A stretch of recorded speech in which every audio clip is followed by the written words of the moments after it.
ఎన్నికల అభ్యర్థుల ఖరారులో తెలుగుదేశం దూకుడుగా వెళ్తోంది. దాదాపు 120 మంది అభ్యర్థుల జాబితాను ఇప్పటికే సిద్ధం చేసింది.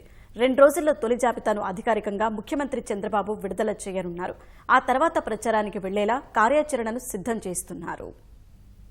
తెలుగుదేశం పార్టీ అసెంబ్లీ అభ్యర్థుల తొలి జాబితా సిద్దమైంది. కొద్ది రోజులుగా పార్టీ నేతలతో సమావేశాలు, ముఖాముఖిలు నిర్వహించిన ముఖ్యమంత్రి అందరి అభిప్రాయాలతో 118కి పైగా అభ్యర్థుల జాబితాను సిద్దం చేశారు. దీన్ని 2 రోజుల్లో విడుదల చేయనున్నారు. మొత్తం 175 నియోజకవర్గాలకు గాను 57 స్థానాలను పెండింగ్ లో పెట్టారు. శ్రీకాకుళం జిల్లాలో 10 స్థానాలకు 8ని ఖరారు చేశారు. పాలకొండ, పాతపట్నం స్థానాలను పెండింగ్ లో పెట్టారు. విజయనగరం జిల్లాలో 9 అసెంబ్లీ స్థానాలుండగా 4 మాత్రమే అభ్యర్థులు ఖరారయ్యారు. నెల్లిమర్ల, గజపతినగరం, చీపురుపల్లి, విజయనగరం, కురుపాంపై కసరత్తు జరుగుతోంది. విశాఖ జిల్లాలో 15 స్థానాలకు 11 ఖరారయ్యాయి. పాయకరావుపేట, అనకాపల్లి, భీమిలి, విశాఖ ఉత్తరం స్థానాలపై నిర్ణయం తీసుకోలేదు.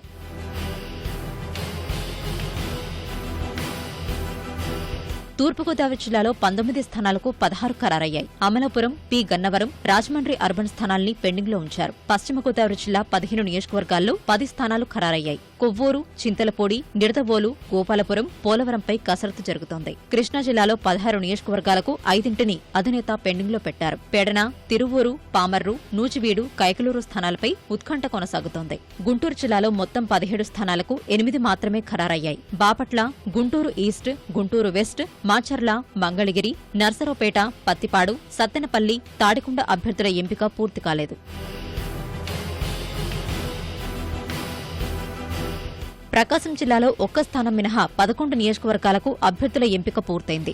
ఎర్రగొండపాలెం స్థానంపై కసరత్తు జరుగుతోంది. నెల్లూరు జిల్లాలో 10 స్థానాలకు 8ని ఖరారు చేసిన చంద్రబాబు ఉదయగిరి, సూళ్లూరుపేటను పెండింగ్ లో ఉంచారు. చిత్తూరు జిల్లాలో 14 స్థానాలకు 5ని ఖరారు చేశారు. చిత్తూరు, గంగాధర నెల్లూరు, మదనపల్లి, నగరి, పూతలపట్టు, సత్యవేడు, తంబళ్లపల్లి, శ్రీకాళహస్తి, తిరుపతి స్థానాలు పెండింగ్ లో ఉన్నాయి. అనంతపురం జిల్లాలో 14 నియోజకవర్గాలకు 10 స్థానాలకు అభ్యర్థుల ఎంపిక జరిగింది. గుంతకల్లు, కళ్యాణదుర్గం, సింగనమల, కదరి స్థానాలపై కసరత్తు జరుగుతోంది. కర్నూలు జిల్లాలో 14లో 9 ఖరారయ్యాయి. కర్నూలు అర్బన్, ఆదోని, ఆలూరు, నందికొట్కూరు, కోడుమూరును చంద్రబాబు పెండింగ్ లో పెట్టారు. కడపలో 10 శాసనసభ స్థానాలకు 7 అభ్యర్థుల్ని ఖరారు చేశారు. బద్వేలు, కడప, ప్రొద్దుటూరు స్థానాలపై వడపోత జరుగుతోంది. అభ్యర్థుల్ని అధికారికంగా ప్రకటించిన తర్వాత అధినేత చంద్రబాబు ఎన్నికల ప్రచారం చేపడతారు. రోజుకో జిల్లాలో పర్యటిస్తూ పార్టీ కార్యకర్తలతో సమావేశాలు నిర్వహిస్తారు. రోడ్ షోలతో పాటు భారీ సభలు ఉండేలా ప్రణాళిక రూపొందిస్తున్నారు. ప్రతి 3 రోజుల తర్వాత ఓ రోజు విరామం ఉంటుందని, ఆ రోజు పెండింగ్ సీట్లపై కసరత్తు చేస్తారని పార్టీ వర్గాలు వెల్లడించాయి.